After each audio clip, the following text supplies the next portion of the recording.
अभय जाधव यांच्या निलंबनाची कारवाई रद्द करण्याची वंचित बहुजन आघाडीची मागणी, अन्यथा आंदोलनाचा इशारा.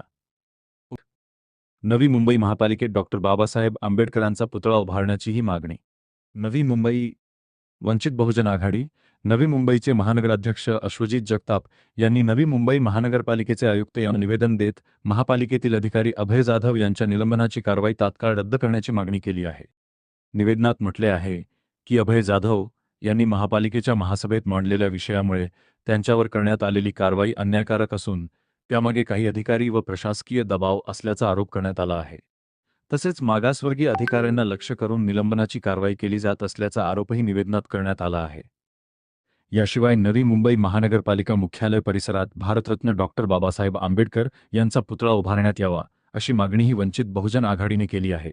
या संदर्भात पुढील 15 दिवसांत सकारात्मक निर्णय न झाल्यास बहुजन समाजाच्या वतीने तीव्र आंदोलन छेडण्यात येईल असा इशारा निवेदनाद्वारे देण्यात आला आहे.